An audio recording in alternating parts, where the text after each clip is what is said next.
बिस्मिल्लाहिर्रहमानिर्रहीम। अस्सलाम वालेकुम my dear students. I am Mohammad Akhlaq Firoz from channel physics की दुनिया। आज के इस लेक्चर में हम बात करेंगे electric potential at a point due to a point charge. आज के इस लेक्चर में हम एक पॉइंट चार्ज की वजह से किसी पॉइंट पर इलेक्ट्रिक पोटेंशियल की जो वैल्यू है वो कैलकुलेट करेंगे। ये बहुत ही अहम लॉन्ग क्वेश्चन है और बहुत ही इजी है। इस वीडियो को लास्ट तक देखें, आपको बड़े अच्छे तरीके से समझ आएगी। सेम इसी तरह का टॉपिक आपने first year physics 4th chapter में डिस्कस किया था, ग्रेविटेशनल पोटेंशियल एनर्जी, जिसको आपने अब्सोल्यूट ग्रेविटेशनल पोटेंशियल एनर्जी भी बोला था। वो अर्थ की ग्रेविटेशन फील्ड की वजह से था, इसीलिए उसको हमने नाम दिया ग्रेविटेशनल पोटेंशियल एनर्जी। लेकिन आज का जो हमारा टॉपिक है वो चार्ज के रिलेट है, पॉइंट चार्ज के चार्ज के फील्ड की वजह से है, इसीलिए हम इस वाले टॉपिक को नाम दे रहे हैं इलेक्ट्रिक पोटेंशियल। क्योंकि चार्ज का फ्लो जो है वही इलेक्ट्रिसिटी है, तो इसीलिए इलेक्ट्रिक पोटेंशियल हम इसको बोलेंगे। तो सबसे पहले हम इसको डिफ़ाइन करते हैं कि इलेक्ट्रिक पोटेंशियल जो है वो किसी पॉइंट पर ड्यू टू पॉइंट चार्ज की वजह से क्या होता है वो हम देखते हैं। तो कहता है कि electric potential due to a point charge Q is defined as work done in taking a unit positive charge from infinity to that point whose electric potential is to be determined keeping the charge in electrostatic equilibrium। अच्छा बच्चे, इसमें वो ये कह रहा है, सबसे पहले मैं आपको इलेक्ट्रोस्टैटिक इक्विलिब्रियम का थोड़ा आइडिया देता चलूँ। ये मैंने अपने पिछले लेक्चर में भी बात की थी। सपोज कर लें, आगे हम डायग्राम पे भी जाके देखेंगे कि ये कोई पॉइंट है ए पॉइंट, ये कोई पॉइंट है बी पॉइंट। अब हम सपोज कर लें यहाँ पर कोई यूनिट पॉजिटिव चार्ज पड़ा हुआ है जिसकी वजह से इलेक्ट्रिक फील्ड लाइंस निकल रही हैं। तो हम सपोज कर लेते हैं कि एक इलेक्ट्रिक फील्ड लाइन जो है वो हमारे पास आ गई, ये वाली लाइन जो है, इलेक्ट्रिक फील्ड लाइंस ले लिए। अब कोई पॉइंट चार्ज यहाँ पर पड़ा होगा, यूनिट पॉजिटिव चार्ज जो है, यहाँ पर तो पॉइंट चार्ज है ना क्यू, जिसकी वजह से इलेक्ट्रिक फील्ड जनरेट होगा। अब इस पॉइंट को हम इन्फिनिटी पे कह देते हैं। अब पॉजिटिव चार्ज की तरफ इधर को तो आ नहीं सकता, वो रिपेल होगा। हम इसको इधर लाने के लिए, इस डायरेक्शन में लाने के लिए वर्क डन करेंगे इस पे, और इस पे हम वर्क डन करेंगे इस इन्फिनिटी पॉइंट से किसी ए पॉइंट पे लाने के लिए, जहाँ पे हमने इलेक्ट्रिक पोटेंशियल जो है वो कैलकुलेट करना है। अब आगे वो कह रहा है कि keeping the charge in electrostatic equilibrium. तो उसका क्या मतलब है? उसका ये मतलब है कि जितनी फोर्स ये वाला चार्ज इस वाले चार्ज पे लगाएगा जो किसी इन्फिनिटी पॉइंट बी पर हमने रखा हुआ है, सेम उतनी ही फोर्स हमने इस चार्ज पे लगानी है इसको इधर लाने के लिए। मतलब ये वाला चार्ज अगर इधर को फोर्स लगा रहा है Fe इलेक्ट्रिक फोर्स, तो सेम उसी चार्ज पे हमने जो बाहर से एक्सटर्नल फोर्स अप्लाई करनी है वो इस फोर्स के बराबर होनी चाहिए।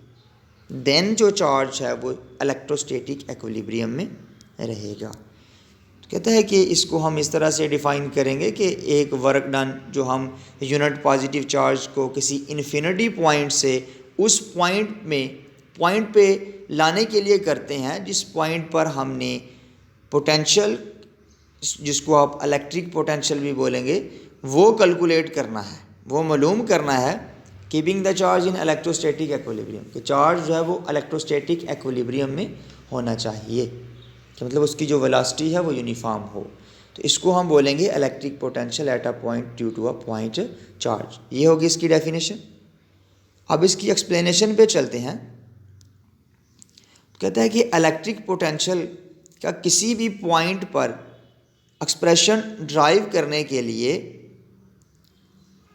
जो किसी फील्ड में जो किसी भी पॉजिटिव चार्ज ने फील्ड जनरेट किया हुआ है उसके फील्ड में इलेक्ट्रिक पोटेंशियल की जो वैल्यू है, जो फार्मूला है, वो ड्राइव करने के लिए हमें एक कंडीशन अचीव करनी होती है और उस कंडीशन का नाम है electric potential as a potential gradient.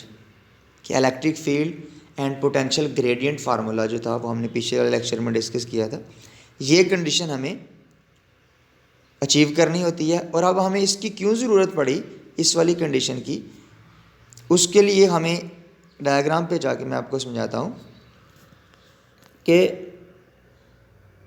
हमने electric field as a potential gradient वाले टॉपिक में एक पॉजिटिव प्लेट वाली चार्ज वाली प्लेट ली और एक नेगेटिव चार्ज वाली प्लेट ले ली। हमने कहा कि यहाँ से इलेक्ट्रिक फील्ड लाइंस आ रही हैं और हमने साथ में ये भी असम्पशन लगाई कि ये जो इलेक्ट्रिक फील्ड लाइंस हैं दो पॉइंट्स के दरमियान, पॉइंट ए और पॉइंट बी, ये डिस्टेंस डी है और डिस्टेंस डी को हमने कहा कि ये एक स्मॉल डिस्टेंस के तौर पे अगर हम लें तो वहाँ के एरिए में जो इलेक्ट्रिक फील्ड लाइंस हैं, अब देखिए कि ये हाई पोटेंशियल था, ये लो पोटेंशियल डिक्रीज़ कर रहा था। जैसे जैसे हम पॉजिटिव प्लेट से दूर जा रहे हैं तो इलेक्ट्रिक फील्ड लाइंस की शक्ति भी कम हो रही थी। लेकिन हम जब इनको रीजन में डिवाइड कर लें तो इस वाले रीजन में इलेक्ट्रिक फील्ड लाइंस एक ही शक्ति की होंगी, इसमें भी इलेक्ट्रिक फील्ड लाइंस एक ही शक्ति की होंगी, मतलब इनकी जो कुव्वत है वो एक इतनी ही होगी हर रीजन के लिए। तो हमने देन ये फार्मूला ड्राइव किया था, तो हमने कहा था कि ये जो फार्मूला है वो यूनिफॉर्म इलेक्ट्रिक फील्ड या यूनिफॉर्म पोटेंशियल के लिए है।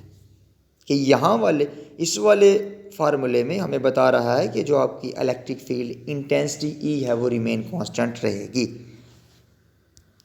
कहता है कि इलेक्ट्रिक पोटेंशियल को किसी पॉइंट पर पॉइंट चार्ज की वजह से कैलकुलेट करने के लिए हमें ये एक अजम्पशन लगानी होगी कि जो उस यूनिट पॉजिटिव चार्ज ने, जो पॉजिटिव पॉइंट चार्ज है, उसने जो अपना फील्ड जनरेट किया हुआ है वहाँ पर इलेक्ट्रिक पोटेंशियल कैलकुलेट करने के लिए हमें ये वाला फार्मूला जो है वो यूज़ करना पड़ेगा, क्योंकि इस वाले फार्मूले में इलेक्ट्रिक जो इंटेंसिटी E है वो रिमेन कांस्टेंट रहती है। लेकिन इस वाले केस में अगर हम बात करें तो जो इलेक्ट्रिक इंटेंसिटी है उसका इन्वर्स रिलेशन है आर स्क्वायर के साथ, कि जो डिस्टेंस के स्क्वायर के साथ जो है वो वेरी कर रही है from the point charge E is not constant. तो देन जो E है वो कांस्टेंट नहीं रहेगा। ये हमें कैसे पता चला, इसके लिए हम एक डायग्राम पे चलते हैं। आज वाले टॉपिक में कुछ इस तरह से हमारे पास डायग्राम है कि सेंटर पे एक पॉइंट चार्ज पड़ा हुआ है, ये ऑल डायरेक्शन में अपना फील्ड जनरेट करेगा। ये इलेक्ट्रिक फील्ड लाइंस हैं जो कि पॉजिटिव चार्ज से निकलती हैं और नेगेटिव चार्ज में एंटर होती हैं। तो ये ऑल डायरेक्शन में इलेक्ट्रिक फील्ड लाइंस जो है वो फैली हुई हैं। तो अगर आप यहाँ पर गौर करें कि जैसे जैसे ये पॉजिटिव चार्ज से इलेक्ट्रिक फील्ड लाइंस हम निकल रही हैं तो इनकी जो शक्ति है वो कम होती जा रही है, कि जैसे जैसे हम ये पॉजिटिव चार्ज से दूर जाते जाएंगे जो पॉजिटिव चार्ज की कशिश है वो कम होती जाएगी, मतलब इलेक्ट्रिक फील्ड कम हो रही हैं। तो यहाँ पर कहता है कि इस वाले केस में इलेक्ट्रिक फील्ड कांस्टेंट नहीं रहेगा, क्योंकि जिस तरह ग्रेविटेशनल पोटेंशियल एनर्जी में जो ग्रेविटी फोर्स हैं वो इन्वर्स स्क्वायर लॉ को ओबे करती हैं, सेम उसी तरह जो इलेक्ट्रिक फील्ड लाइंस हैं वो भी, जो इलेक्ट्रिक फोर्सेस हैं वो भी इन्वर्स स्क्वायर लॉ को ओबे करती हैं। तो इस वाली कंडीशन को, इस वाले जो डिफ़िकल्टीज़ हैं इनको ओवरकम करने के लिए, इसको ख़त्म करने के लिए हम सपोज कर लेते हैं कि एक पॉइंट ए है। हम दो पॉइंट सेलेक्ट कर लेते हैं, एक पॉइंट को हमने ए का नाम दे दिया और एक पॉइंट को हमने बी का नाम दे दिया, और वो दोनों पॉइंट्स जो हैं वो बहुत ही क्लोज़ हैं, एक दूसरे के करीब हैं, कि जहाँ पर जो इलेक्ट्रिक फील्ड की ताकत है वो रिमेन कांस्टेंट रहेगी इन दोनों पॉइंट्स के दरमियान। अब इसकी मैथमेटिकली फॉर्म पे चलते हैं। तो उससे पहले आप मैथमेटिकल फॉर्म को की एक्सप्लेनेशन देखने से पहले मैथमेटिकल फॉर्म में क्या वो फिज़िक्स बता रहा है आपको हम डायग्राम से देख लेते हैं। कि मिड में एक पॉजिटिव चार्ज पड़ा हुआ है, वो उसने अपना एक फील्ड पैदा कर लिया हुआ है। अब इस पॉइंट चार्ज Q का जो B से डिस्टेंस है और R से जो A से डिस्टेंस है वो हम देखते हैं। इस पॉइंट चार्ज का जो A पॉइंट से डिस्टेंस है वो है RA, जैसा कि आपको यहाँ पे लिखा हुआ नज़र आ रहा है RA। सिमिलरली जो पॉइंट B से डिस्टेंस है वो है RB, जो कि ये RB है रेस्पेक्टिवली। और जो इस पूरे Q से लेके B तक के जो मिड का डिस्टेंस है, मतलब आप ये कह लें कि पॉइंट A और B के दरमियान जो मिड डिस्टेंस है वो डेल्टा R है स्पेस में। मतलब A और B पॉइंट्स, इसको मैं थोड़ा बड़ा करके दिखा रहा हूँ, इनके सेंटर का जो डिस्टेंस होगा, दोनों के बिटवीन जो डिस्टेंस होगा यहाँ से लेके यहाँ तक, वो हमारे पास आ गया डेल्टा R। इसको मैं थोड़ा रफ सा डरा करके आपको बताऊँ। ये पॉजिटिव चार्ज है, ये पॉइंट A है, ये पॉइंट B है। अब चार्ज से लेके A तक का जो फासला है वो RA है, और चार्ज से लेके B तक का जो फासला है वो RB है, और A पॉइंट से B पॉइंट तक का जो फासला है वो डेल्टा R है, as shown in the figure from the charge Q। According to the figure, अगर आप फिगर पे देखें तो जो RB है वो बराबर होगा RA प्लस डेल्टा R, कि यहाँ से लेके पॉजिटिव चार्ज से लेके B तक का जो डिस्टेंस है वो RB है, और A तक का जो डिस्टेंस है वो RA है, और यहाँ से लेके A से लेके B तक का जो डिस्टेंस है वो डेल्टा R है। इसका मतलब ये टोटल कितनी है, RB है। तो इन दोनों को हम ऐड करेंगे तो वो RB के बराबर आ जाएगा। तो इसीलिए हमने RB is equal to RA plus delta R equation number 1 आ गई।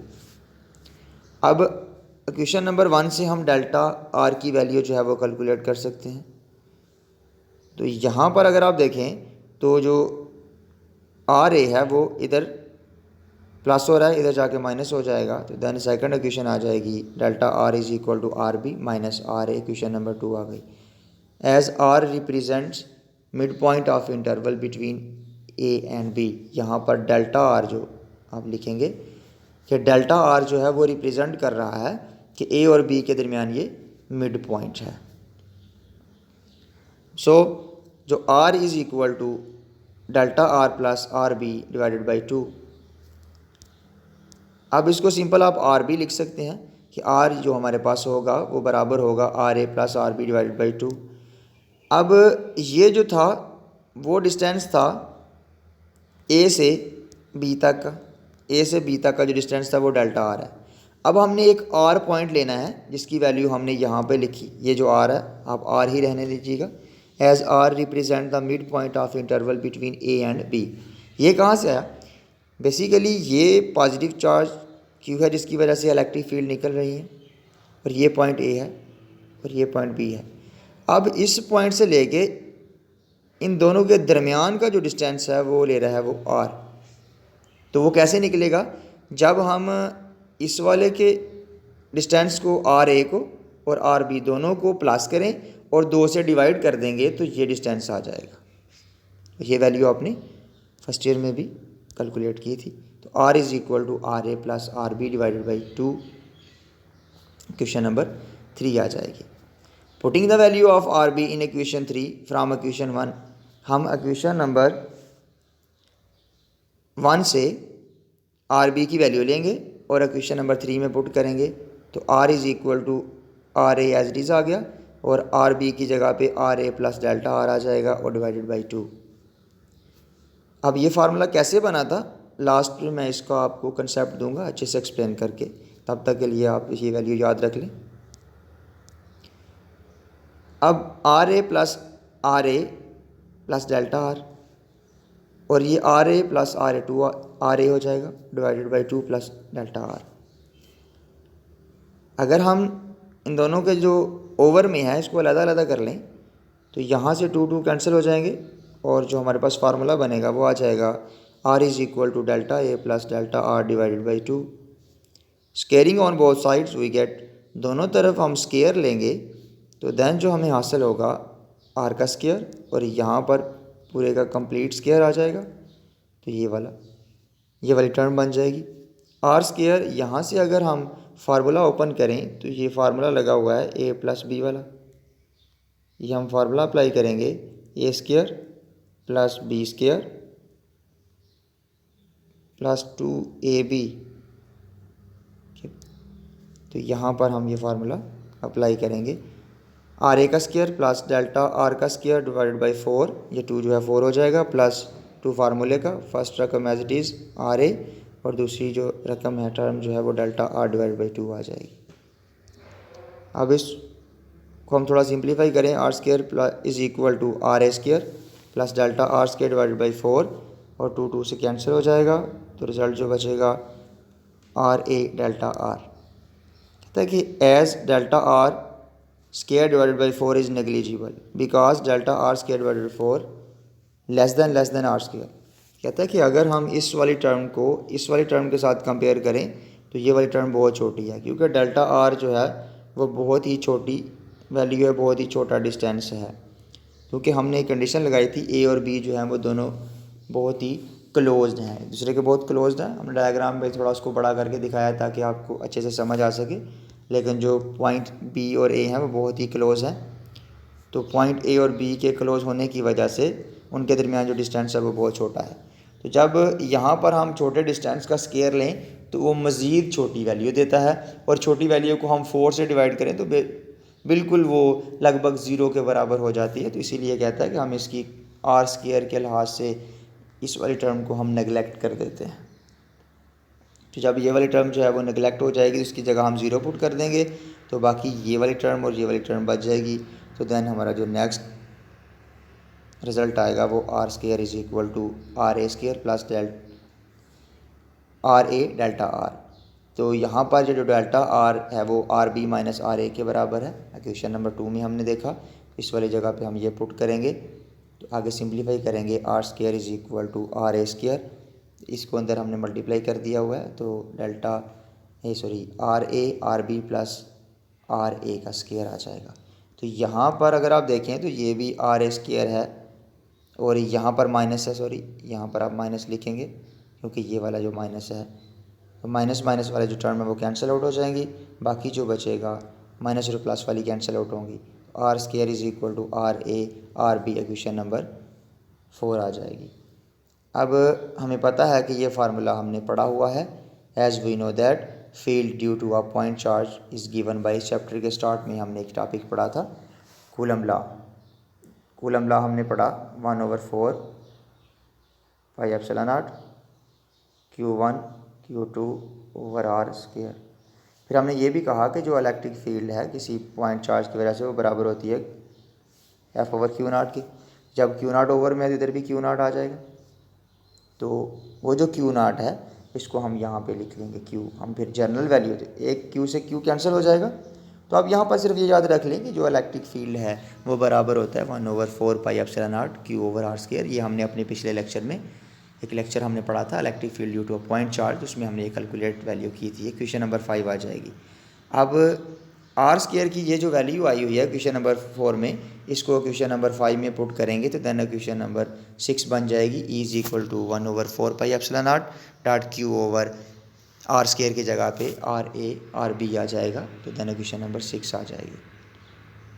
अब नो पोटेंशियल डिफरेंस, दो पॉइंट्स के दरमियान जो पोटेंशियल डिफरेंस है उसको हम लिखेंगे पोटेंशियल ग्रेडियंट का फार्मूला इस्तेमाल करते हुए, क्योंकि हमने इलेक्ट्रिक फील्ड की जो वैल्यू है पॉइंट ए और बी के दरमियान वो यूनिफॉर्म कह दी है, क्योंकि वो बहुत ही स्मॉल डिस्टेंस है। तो वहाँ पर वो इलेक्ट्रिक फील्ड की जो शक्ति है वो कांस्टेंट होगी। तो देन हम ये वाला फार्मूला जो है वो अप्लाई करेंगे, delta V is equal to minus E dot delta R. Question number 7 आ जाएगा। अब पुट करें कि डेल्टा वी, दो पॉइंट्स के दरमियान जो डेल्टा वी है वो V B minus V A के बराबर होता है, ये फार्मूला भी हमने निकाला था। और डेल्टा आर जो है वो R B minus R A के बराबर है, ये आज के लेक्चर में हमने देखा। और ई जो है वो भी हमने कैलकुलेट किया हुआ है। इन तमाम वैल्यूज़ को हम क्वेश्चन नंबर 7 में अगर पुट करें, ये वाली जो क्वेश्चन हमने ली है ये वाली, इस वाले क्वेश्चन में हम पुट करें तो देन हमें डेल्टा वी की जगह पे हम डेल्टा वी की वैल्यू पुट करेंगे, ई की जगह पे ई की और डेल्टा आर की जगह पे डेल्टा आर की वैल्यू पुट करेंगे। तो देन हमारे पास ये इक्वेशन आ जाएगी, V B minus V A is equal to minus 1/4πε0 dot Q over RA/RB, और डेल्टा R की जो कीमत है वो ये आ जाएगी, और ये वाला जो माइनस है वो पोटेंशियल ग्रेडियंट वाले फार्मूले में है। अब इसको अगर हम दोनों तरफ माइनस से मल्टीप्लाई कर दें नेगेटिव साइन से, तो यहाँ पर नेगेटिव साइन आ जाएगा और ये नेगेटिव नेगेटिव प्लस हो जाएगा। देन हमें मिल जाएगा Q ओवर ε0 4, ये वाली जो टर्म है ये वाली इतना हिस्सा बाहर आ जाएगा, और ये जो RA और RB है वो अंदर जाके बारी बारी डिवाइड हो जाएंगे, तो ये वाली टर्म बन जाएगी, और ये माइनस B वाला माइनस का हो जाएगा और A वाला प्लस का हो जाएगा। नेक्स्ट अगर हम देखें इसको थोड़ा सिंप्लीफाई करें तो RB से कैंसिल, RA से कैंसिल हो जाएगा, और V जो प्लस वाला VA है वो पहले आ जाएगा, minus VB is equal to Q over 4πε0 1/RA minus 1/RB, equation number 8 आ जाएगी। अब हमने कैलकुलेट करना है इलेक्ट्रिक पोटेंशियल, जबकि हमने स्टार्ट पे बात की किसी एक ऐसे पॉइंट पर कि हमने कहा कि जो इलेक्ट्रिक पोटेंशियल है वो वर्क डन है जो हम किसी इन्फिनिटी पॉइंट से किसी पॉइंट चार्ज को, मतलब यूनिट पॉजिटिव चार्ज को किसी उस पॉइंट पर लाने के लिए करते हैं जहाँ पर हमने पोटेंशियल जो इलेक्ट्रिक पोटेंशियल है वो कैलकुलेट करना है। तो कहता है कि to calculate the electric potential at a point A, वो अज्यूम पॉइंट बी जो है वो इन्फिनिटी पे है। पॉइंट ए पर कैलकुलेट करना चाहेंगे तो हम पॉइंट बी को अज्यूम कर लेंगे क्योंकि किसी इन्फिनिटी पॉइंट पे पड़ा हुआ है, तो V B is equal to B की जगह पे इन्फिनिटी लगाएंगे, तो वी जो है वी इन्फिनिटी जो है वो ज़ीरो हो जाएगा। कैसे ज़ीरो होगा? R B is equal to infinity, तो 1/RB is equal to R B की जगह पे इन्फिनिटी आएगा। तो जब हम 1 को किसी भी नंबर को इन्फिनिटी से डिवाइड करते हैं तो जवाब ज़ीरो आ जाता है, क्योंकि इन्फिनिटी बहुत बड़ी रकम है तो वो ज़ीरो कर देती है, तो 1/RB की वैल्यू ज़ीरो आ जाएगी। जब 1/RB की वैल्यू ज़ीरो आ गई है तो VB वाला जो पोटेंशियल है वो ज़ीरो हो जाएगा। तो देन जो हमारे पास रिज़ल्ट बनेगा वो VA is equal to Q over ε0 Q over 4πε0 1/RA minus zero, तो ज़ीरो ख़त्म हो जाएगा। तो देन जो हमारे पास इक्वेशन नंबर 9 आ जाएगी, VA is equal to 1/4πε0 Q over RA, equation number 9 आ गई। तो ये तो हमने किसी पॉइंट ए पे जो हमने सपोज किया हुआ था वहाँ पर हमने इलेक्ट्रिक पोटेंशियल जो है वो कैलकुलेट कर लिया, तो वो किसी एक पॉइंट पे होगा। तो हम इस फार्मूले को जर्नलाइज करके लिखने के लिए क्या करेंगे, the journal expression for electric potential VR, तो हम कोई मिड पॉइंट जो है वो A और B के दरमियान वो कंसीडर कर लिया हुआ R है, तो उस पॉइंट पर हम कहेंगे कि ये जर्नल फार्मूला आ जाएगा, VR is equal to 1/4πε0 point Q over R। ये जो पॉइंट हमने लिखा है वो मल्टीप्लाई के साइन को डिनोट कर रहा है, नॉट अ डॉट प्रोडक्ट, इसको आपने जहन में रखना है। अब यहाँ पर जो R है वो बता रहा है कि ये जो पोटेंशियल है वो R के साथ इनवर्स रिलेशन में है। जैसे जैसे डिस्टेंस बढ़ता जाएगा पोटेंशियल की जो शक्ति है वो ताकत जो है वो कम होती जाएगी, क्योंकि इसके साथ इसका इनवर्स रिलेशन है। अब हमने इसको R की फॉर्म में क्यों लिखा, A की फॉर्म में क्यों नहीं रहने दिया RA की फॉर्म में, तो वो किसी एक पॉइंट के लिए हो जाना था, तो हमने इसको जर्नलाइज कर दिया कि ये डिस्टेंस के साथ जो है वो वेरी करता है। तो उम्मीद करता हूँ कि आपको आज के लेक्चर की समझ आई होगी, लेकिन स्टार्ट में मैंने आपको कहा था कि किस तरह से हम वो जो आपके पास जो R की वैल्यू आपने बनाई है, ये जो वैल्यू हमने लिखी थी RA plus RB divided by 2, जो मिड पॉइंट लिया था A और B के दरमियान, तो ये किस तरह से आया है इसको समझ लें। ये पॉजिटिव चार्ज है जिससे इलेक्ट्रिक फील्ड लाइंस निकल रही हैं, तो इससे मैं कह लूँ कि ये पॉइंट जो है वो A है और ये पॉइंट जो है वो B है। अब सपोज़ कर लें कि यहाँ से लेके यहाँ तक का जो डिस्टेंस हम कह देते हैं वो 50 है, हम कह देते हैं 10, हम ले लें इसको, अब इसको 10 कंसीडर कर लें। अब यहाँ से लेके यहाँ तक का जो डिस्टेंस है वो 5 कह दें, और यहाँ से लेके यहाँ तक का जो डिस्टेंस है वो भी 5 होगा, दोनों को ऐड करेंगे तो 10 आ जाएगा।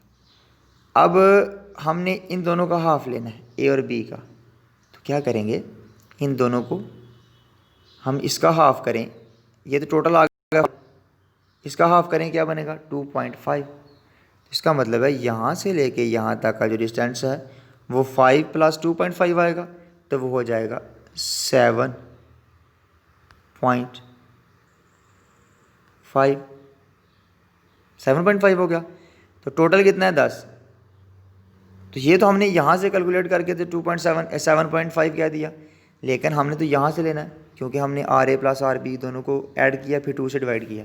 तो आप यहाँ से भी कर सकते हैं, ये भी 5 ये भी 5, 10 हो गया और ये आ गया 2। तो 2 को अगर हम डिवाइड करें 10 से तो वो हमारे पास आ जाता है 5। लेकिन हमने ये देखा कि यहाँ से लेके यहाँ तक का जो डिस्टेंस है वो 5 है और यहाँ से लेके यहाँ तक का जो डिस्टेंस है वो भी 5 है। लेकिन RB कहाँ से शुरू हो रहा है, वो यहाँ से शुरू हो रहा है। इसका मतलब है कि इसमें +5 और ऐड हो जाएगा। मतलब ये वैल्यू जो हमने ली थी यहाँ से 5 और यहाँ से 5, तो वो तो होगी 10। लेकिन हम एक्स्ट्रा 5 जो ऐड करेंगे वो कौन सा होगा, क्योंकि RB जो है वो यहाँ से शुरू हो रहा है। RB अकेले की वैल्यू 10 आएगी और ये जो RA है उसकी वैल्यू 5 है, तो ये टोटल कितना बन गया 50। तो 50 को जब हम 2 से डिवाइड करें तो वो होता है 7.5। तो इसीलिए हमने ये जो फार्मूला है वो यहाँ से लिया है। तो उम्मीद करता हूँ कि आज के लेक्चर की आपको समझ आई होगी। मिलते हैं नेक्स्ट लेक्चर में, तब तक के लिए अपना ख्याल रखिएगा। अल्लाह हाफिज़।